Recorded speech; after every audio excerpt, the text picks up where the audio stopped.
Hey there, how you doing, everybody? This is Jen Trum, and I am here to grow. I am here to grow with you. So my goal for today is really to introduce Let's Grow Together. And it's an idea that I had because I really believe that the more collectively we are wanting to grow and push through our discomfort in order to be able to continue to evolve as human beings, the more that we can do that collectively, the more it's not going to feel so isolating. The more I think we will be able to know that we are not alone on this journey that we have. And I think that's so, so important. So today, tomorrow, and Friday at 12 p.m. Pacific time, I'm going to be coming on live right at this time each day to talk about what it looks like to grow. What is the process of growing, and how do we start showing up more for ourselves? And also, how do we start showing up better for one another? So, today, where I wanted to start is to talk about how much. So, I was in HR for over 20 years. I'm now a life coach for women in HR.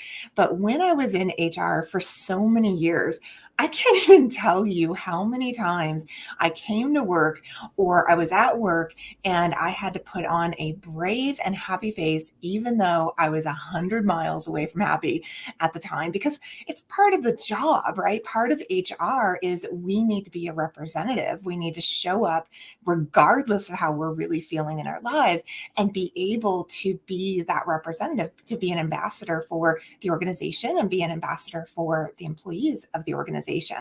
And so when I lived that way, where I had to kind of have this brave face, even though maybe I was feeling sad that day, or maybe I was feeling exhausted, maybe I was feeling a little burned out, maybe I was feeling all kinds of different things, right? But I still had to show up. I still had to show up as an HR director or manager or whichever position I was in. And I think what that did to me over the years is it really created an imbalance in my life, because the first thing that I would do day after day after day after putting on the brave face when I really wasn't feeling it in my body is I would get home and I would run directly for a glass of wine every single day, because what I wanted to do more than anything else is I did not want to feel what I was feeling anymore. I had to power through all day long and I am over it, right? So that was my story. And I think the majority of us, the vast majority of us, if we're being totally honest, has something also that they use in order to be able to get to that point where they just don't want to feel the ick that they might be feeling.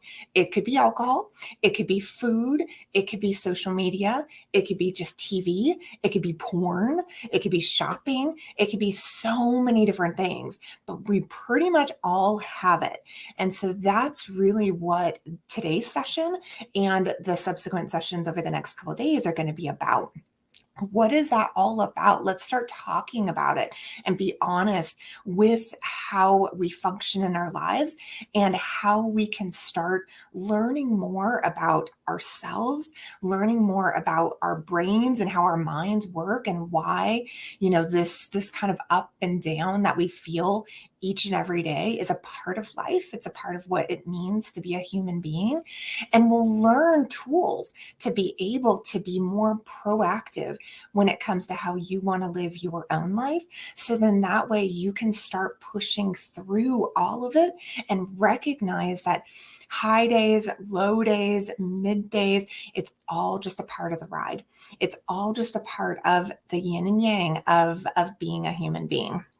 So I think that for me in my life, one of the things that has changed me so dramatically is when I started to really understand how my brain works. When I really started to understand how unconscious, really, I had been with a lot of the thoughts and a lot of the beliefs that were really underlying my ick, underlying my discontent with myself, my discontent with my partner, my discontent with my kids, my discontent. I could go on and on and on, right? But how often do you really pay attention and spend the time to be aware of what is really truly underneath when you're not feeling your best.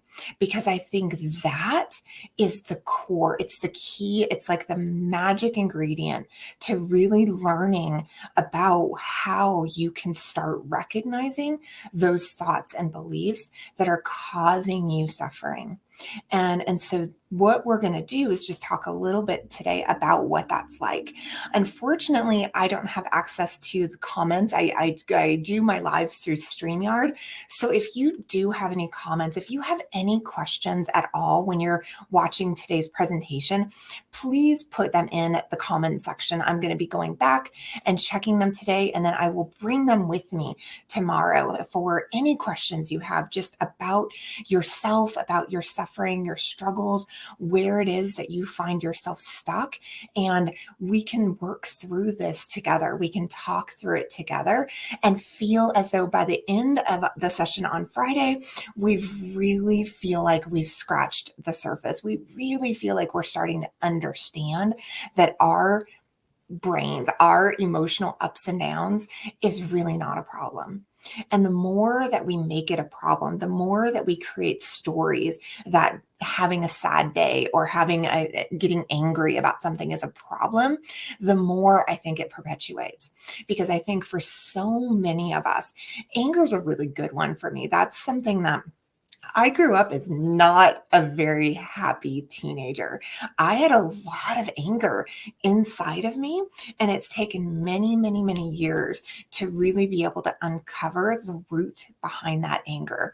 But anger really is it's just it's like a guise. It's covering up something else that is really underneath that emotion.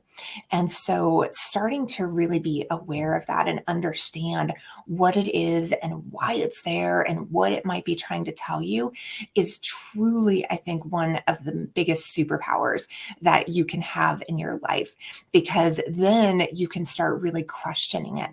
You can start becoming curious about it. You can start challenging the old stories and beliefs that you may have about yourself, about other people, or about kind of the world around you, and start to be more intentional about the way that you think. Start to become more intentional about the way that you recognize your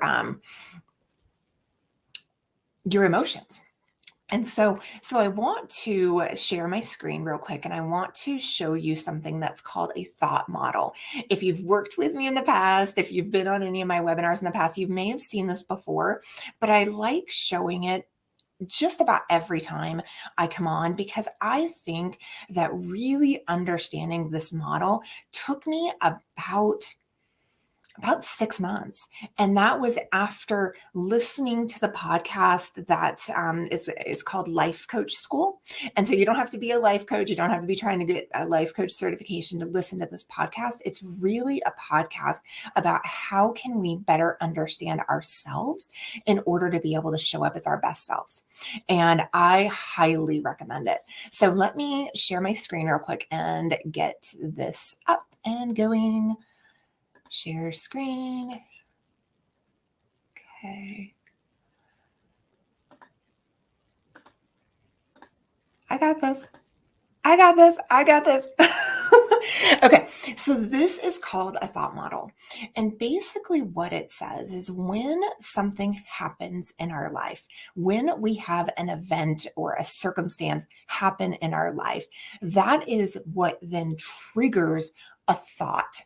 And the thoughts that we have based on our circumstances is what ultimately creates the emotional response, right? So many of us think he made me mad, right? Or she's making me sad, or I mean, so many, right? The world is making me angry right now, or Washington, D.C. is making me angry right now. So many of us, I think, have this misunderstanding around where our emotions come from. And we want to place the blame, or we want to place the fault of our emotional reactions and our emotional responses on that trigger. on that circumstance. And unfortunately, if we're really being honest, if we really recognize the data and the science that continues to come out strong on this, it is not that circumstance. It is not your little brother. It is not Washington, D.C. It's not the president that is triggering you. It's ultimately what you're thinking about it. It's ultimately what you believe about it. Because I don't know if you've heard this before, but basically, our beliefs, what we believe about ourselves, what we believe about other people, what we believe about everything around us is ultimately, it's all it is a thought that we've chosen to believe. And so when we can recognize that, we can start to be able to see how when it's creating an emotional reaction that we're not happy with, an emotional reaction that ultimately we do not desire and do not want, then we can start really understanding how much more in control you are of your emotions than you may have ever realized before. And I think that is one of the most empowering and most important and amazing things that we can ever learn about ourselves. That when we find ourselves triggered often, when we find ourselves in, low emotional states on a regular basis, right? And when we're finding ourselves repeatedly getting in the same emotional states on a regular basis, such as me when I was younger and getting angry all the time, I can then recognize that ultimately it's just my thoughts, it's just my beliefs, it's just my stories that is ultimately creating my anger. I don't have to be getting angry. I can take a step back and learn how to retrain my brain in order to think more intentionally and think thoughts that are going to be more empowering and lead me to an emotion that I'm more desiring to feel. So from our emotions, that's where it gets interesting. And we're going to be talking about our emotions and our feelings tomorrow, but just kind of as an over broad stroke summary of it, your emotions is what drives your action. I think we think so often too, and this is another misunderstanding. We think that it's our thoughts. We think I'm going to do this and I'm going to make this happen, right? But if our emotions are not in alignment with what we're thinking, then ultimately the action that we take is not going to be genuine. It's not going to be authentic to the true and real you. Now, not to say, as the example I gave at the beginning of the presentation, not to say that sometimes we have to cover up. And sometimes we have to hide what we might be really feeling because we're in a work meeting or we're in an interview, right? So obviously it's understood that we're not going to always be able to show and share how we're feeling when we're feeling it. But it's really important for you to understand that it is your emotional triggers that ultimately cause you to take the actions that you do because of ultimately our actions then are what create our results. And so if the results that you have in your life, if the people you have around you, if the job you have, if the relationships you have, if the money that you have, if any of the results in your life are not appealing to you, if they don't make you happy, if you're not content, then you really, I think, will benefit by becoming more aware of what your thoughts are that are driving your emotions, that are driving your actions, and that are producing your results. So I'm going to stop sharing right now and come back to the screen. I'm coming. Okay, there we go.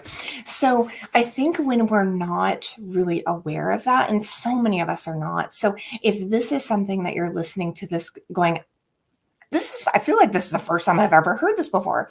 You're not alone, because I believe, and this is getting me on my soapbox a little bit, so I apologize, but I believe wholeheartedly that there is a tremendous miss in our educational system. I think there's a tremendous miss in general when we are not taught the things that I am teaching you today, that just as much as math and science and reading and all of the things that we're taught since, kindergarten. This understanding our brains, understanding our emotions, understanding how our thoughts and beliefs ultimately create our results is massive. It's massive because it's a game changer, and it has been for me. And I'm still on the journey. And that's why I really called this Let's Grow Together, because I am not at all done growing. I am not at all done learning about my brain and learning about the nasty and negative thoughts that are driving the results in my life. Because I think the journey that we take, especially the older that we get, the more it's going to take to be able to undo some of the programming that I have had in my own life and some of the programming that you have had in your own life.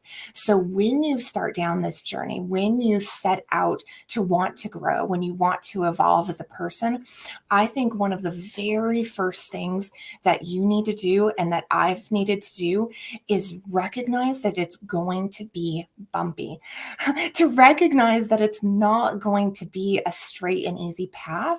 It's going to come with a lot of baggage. It's going to come with a lot of pushing through some things that have probably been sitting inside you for most of your life.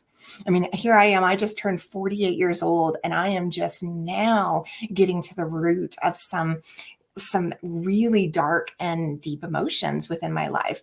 But when you do that, when I have done that in my own life, the other side of that is glorious. The other side of shame and recognizing some of the beliefs that I've had about myself since childhood, really, and being able to now question them and become curious about them and start to realize that I'm empowered to start to learn how to create new beliefs about myself, has been one of the most beautiful experiences of my life. But it doesn't come easily. It doesn't come with a bow. And I wish that I could wave a magic wand. And for each and every one of you, it's, something that you would then be woke, without having to go through the journey. But the journey is the point. The journey of our lives to continue to do the work, to continue to show up for yourself, to continue to be curious around what it is that's causing your suffering, what it is that's causing your discomfort, is going to change your life by leaps and bounds. So let's talk a little bit about this process of awareness, right? So today that's really the subject is becoming more aware and what that looks like. So for me, I have a daily practice. I'm not always consistent about it, especially weekends and vacation and things like that. But in general, I have a daily practice. And what I do is I take 5 minutes first thing in the morning, typically. And I take 5 minutes and I just do a data dump. I just do a download from my brain on what is going on. What are the thoughts? What are the stories? What are the things that I'm thinking about today? It can be positive, it can be negative, it can be neutral, it can be, I'm just not thinking about anything. But I delegate 5 minutes because sometimes I've been so programmed throughout my life to push through when I'm not feeling my best, that really being aware of my thoughts, being aware of my stories is not something that's come easily to me. It's gotten better and better and better, but I think if it's not something that you do, be patient with yourself that your brain, your mind is going to push back on this process. Your brain is going to want to tell you, no, you're fine. You're fine. Just get on with your day, right? And get moving. But I am here to tell you that this process is one of the most powerful things that you can do, especially if you choose to do it consistently, especially if you choose to show up anyway, even when your brain is arguing with you. Even when your brain is saying, no, you don't need to do this. Just get on with your day. You've got a to-do list a mile long. Let's not worry about this whole brain thought download thing. But what I'm going to tell you is the power in this process allows you to see yourself in a way that's for me was largely hidden away. And I think being able to see the thoughts, being able to see what's really going on can allow me then at the end of my 5 minutes to pick one, right? So I pick a thought and I say, okay, here's something that was bothering me yesterday, or here's something that I'm really worried about for later today, right? So I'll pick a thought, and it's usually going to be something like that. It's going to be, a doubt about something, or a worry about something, or something like that, right? So I take that thought, and then I go to that model that I shared with you a little bit ago, and I basically say, okay, what was the circumstance? And then I've got my thought now, right? What emotion comes from thinking that way? What emotion is going to come from worry, right? What emotion is going to come from not being confident with myself in that meeting that I'm going to be going to a little bit later today? What is that emotion that comes up for me? And then from that place, I will really question myself. So when I am in this place of worry, and when I am in this place of doubt, how am I going to show up? How am I going to put myself out there? What kind of actions am I going to take from this place of doubt or worry or confusion or frustration, agitation, or whatever emotion it is, right? What actions am I going to be taking? And then ultimately, what results will I see from it?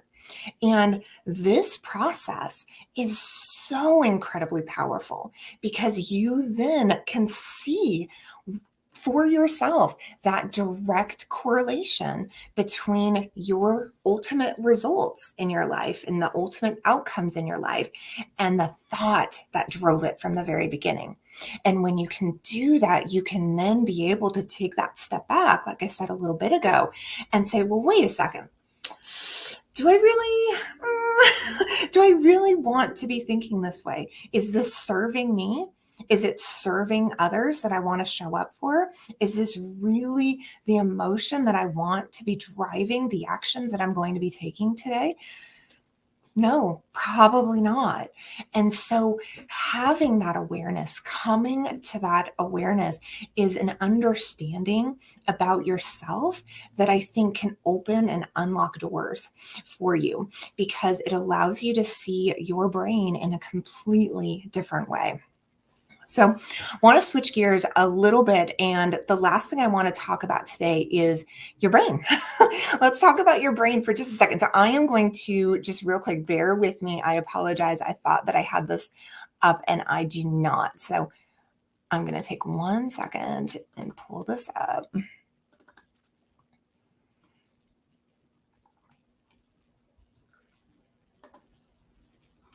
Okay.